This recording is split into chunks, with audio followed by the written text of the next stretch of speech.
Then lads, welcome back to Cossy Podcast. My name is Cossy. Good morning, good afternoon, good evening, wherever you are in all parts of the world. Welcome back to the channel. Welcome back to brand new video. Eventually, we were going to do this video. Stan Kroenke's ambitions are already set with Mikel Arteta and Arsenal. He wants to win the UEFA Champions League. Now, this is hilarious. It sounds hilarious, but it doesn't sound as hilarious as this. Ever since Mikel Arteta arriving at Arsenal, he has spent 713 million euros, 763,636 euros. That is how much he has spent. Now, he has spent just a little less than Manchester City. Stan Kroenke now says he wants to win the UCL. He wants the team to win the UCL. Now, we've talked about Mikel Arteta before, whether he's a winner and not. And this video does not focus on whether Mikel Arteta is a winner. It focuses on the resources he has and what he must be accomplishing starting next season. Hit the like button, subscribe to the podcast as well. But in the comment box below, the conversation is about, when do we win the UCL with this squad? There are only 3 squads that are worth $1 billion in the whole of Europe right now. The first squad is Manchester City's squad. It is worth $1 billion. The second squad is Arsenal's squad. Our squad is worth $1 billion, and I believe Barcelona's squad is also worth $1 billion, with very many young players that are really valued at a very, very high price. But Arsenal having a squad worth $1 billion, I'm not saying we bought players for $1 billion. I'm saying our squad is worth $1 billion. So if you were to sell the players we have, Saka, Martinelli, Jesus, Odegaard, and every player in that squad, you would get above $1 billion. Actually, I think if we were to sell each and every player, according to their market price right now, we would get $1 billion. So Stan Kroenke says, with all the work they've done with Mikel Arteta, since it's now 4 years, he should win the UCL. That is the golden prize. That is what he wants. Let me know in the comment box below. Are we ready to compete for the UCL? When do we win the UCL? Do you think we can actually win the UCL in the coming season? I was listening to Simon Jordan on TalkSport last week, and he was saying that, listen, Arsenal can win the UCL depending on the kind of draws they get. So if you get a favorable draw in the group stages, then you go to the round of 16, you get a favorable draw on the quarterfinals, semifinals, and the final. You could eventually win the UCL. You could eventually win the UEFA Champions League. So, big question. Are we ready to challenge for the Champions League, or do you think we should still focus on the Premier League? Let's get 500 likes on this video. Now, Piers Morgan was speaking on TalkSport, and he actually revealed that because he's got those deeper roots and deeper hands and connections into the wealthy and the world. So he was revealing the plans Kroenke has for Arsenal, and he said he won't be surprised if Arsenal spent a little above 200 million, which has actually happened. Arsenal have spent close to 250 million euros on 3 players this summer. So that is a tick. And he said the vision for Stan Kroenke with Arsenal is that he wants the club to win again, just like all the other clubs, just like all the other footballing enterprises that is owning in the USA, which, by the way, I'm not very well versed with because I don't follow them. But he says because there is such a very big success when it comes to Kroenke's projects in the USA, especially sporting projects, he wants Arsenal to be winning. He wants Arsenal to be the winners that we all think we are. And he says the UCL is something that the Kroenkes want, and they would love Arsenal to win it under their regime. Okay, let's dive into the numbers now.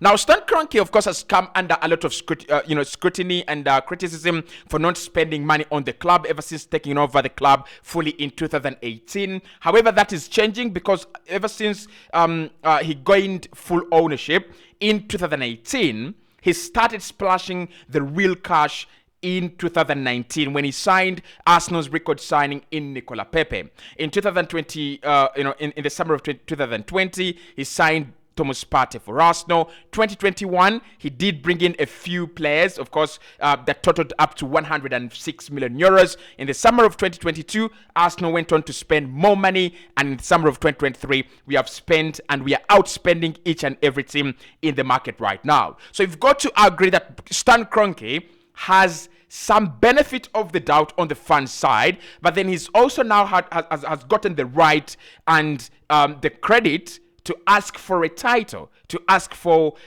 probably a UCL, probably a Premier League, okay?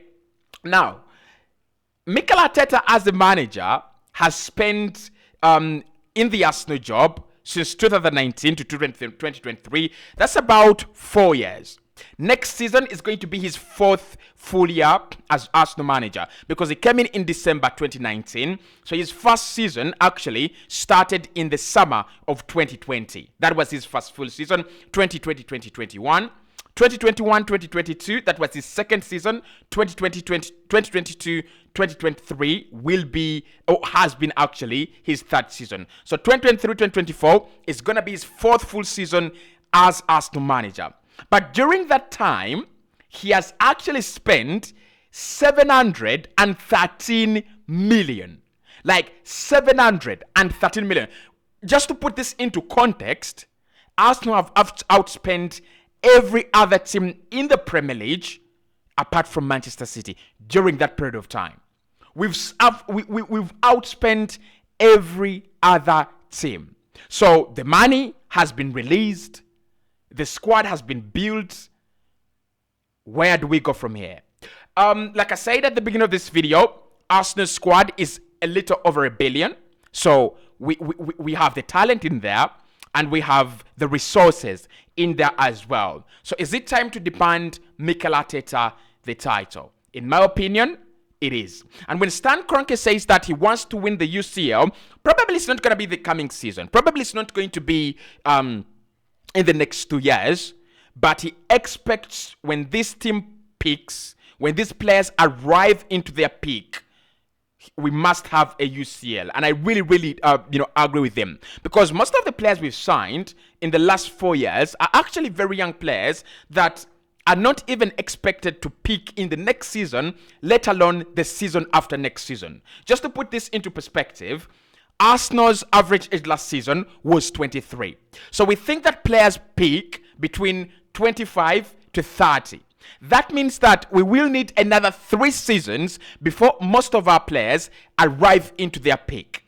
You look at Emil Smith-Rowe, played for the England under-21s. You look at Saka, he's liable and is very qualified to play for the Arsenal 20.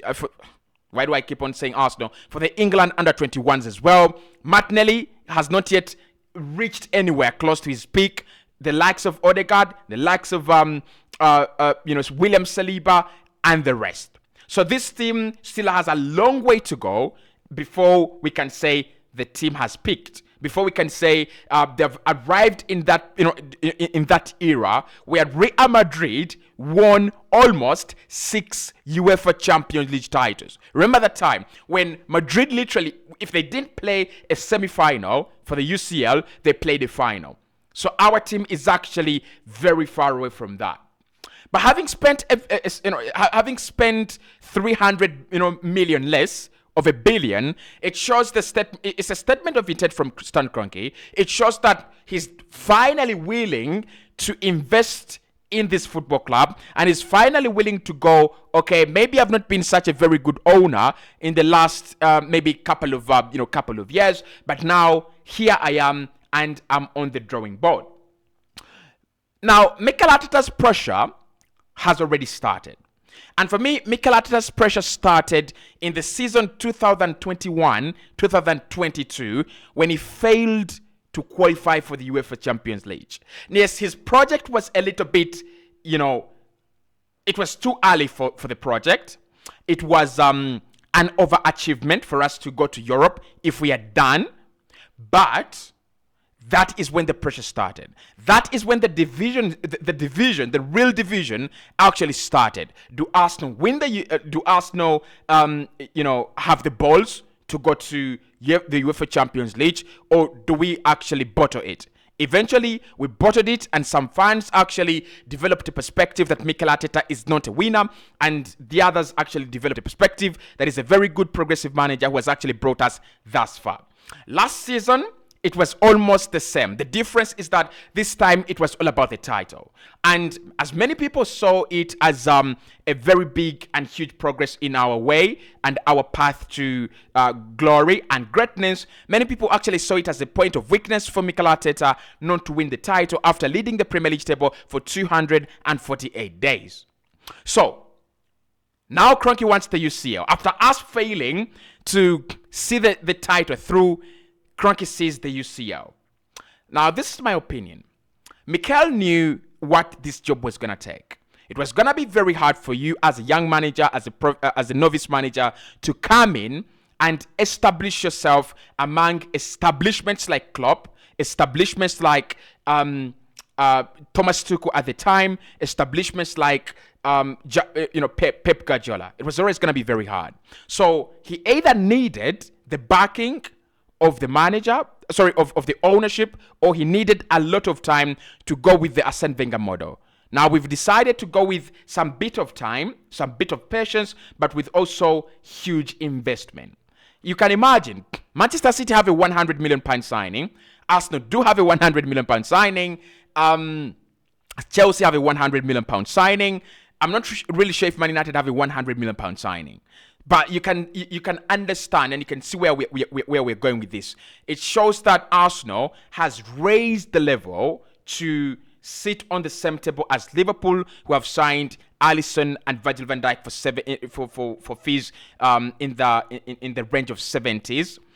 We are sitting on the same table with Manchester City, who have a £100 million signing in Jack Grealish, and we are also sitting on the same table as Chelsea, who have a £100 million signing in Enzo Fernandez. Okay, so does that guarantee us silverware? It should, and Mikel Arteta must know this. If he doesn't know it, he knows this.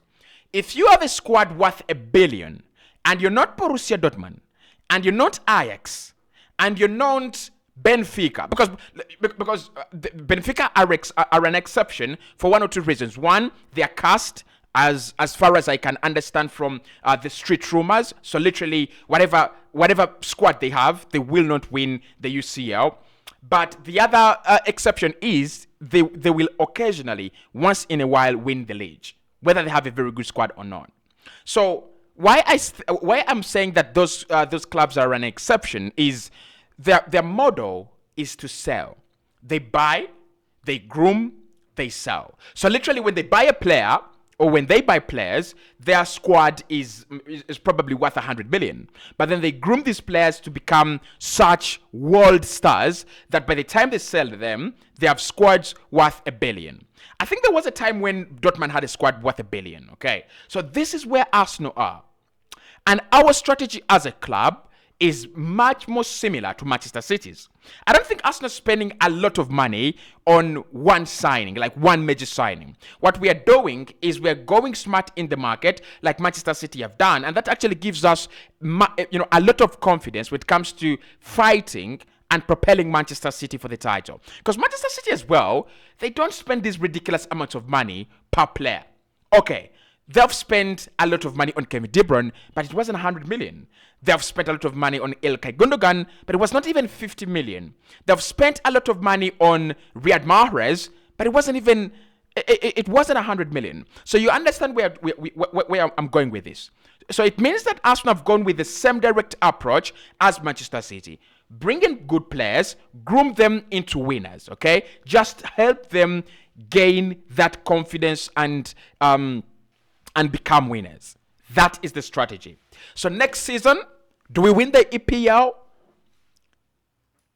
Now, my predictions might look very difficult, but I don't think we win the EPL.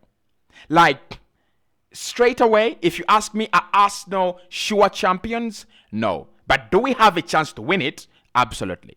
I don't think any other club has bigger chances than Arsenal to win it. Manchester City, with their tired legs and burnout, they will need to change a few things here and there. Liverpool need to get these players running and rolling in midfield, the likes of McAllister and Soboslai, and Chelsea just needs something new. So I think we stand a chance to win the Premier League just as any other team. I don't think we are exceptional. But when Kroenke, as an owner, sets the expectation that it should be the UCL we look at, it communicates and it trickles down the ambition. And that ambition has already been communicated, one, by keeping a manager who has actually not been in Europe, a manager who has not been winning anything, keeping him in the job and continuing to back him and his philosophies and his theories until they've actually paid off. And secondly, now coming out to say, I want the UCL. Will we win it in the next 3 years? We will. I guarantee this.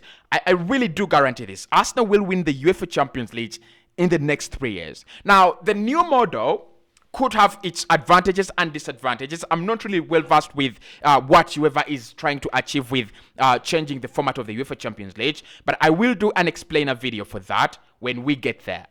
But what you have to know right now is that we are still in the old format of the UCL, and Kroenke would love us to win the UCL. If I'm Mikel Arteta, I don't try to win the Premier League. There's so many people trying to win the EPL. There's so many people trying to win the Premier League. Like, there's so many. If I'm Mikel Arteta, I go for the Champions League. If you're Mikel Arteta, you go for the Champions League. We need to go for the Champions League because, one, Madrid are under rebuild. Barcelona, I don't know if Barca are under rebuild, but certainly they are off the road. Okay? Bayern, they will be hungry. They will be hungry. Inter Milan, AC Milan, I don't think those clubs are at the level of winning the UCL next season. They will need to take some time off, both of them. Juve, nowhere to be seen. Manchester City will be the arch rivals. I think City will think about defending the EPL and UCL. But for me, if you're Mikel Arteta, if you focus on the UEFA Champions League, by the time you're playing the quarterfinals, everyone has already received the ambition, has already received the communication that the UCL is our major title, and we can win it. I really think we can win it. The EPL, it has its own problems. You have to have some teams not doing well, some teams actually, dropping. Like, it's a marathon. It will take time for us to go confidently. 28 games wins.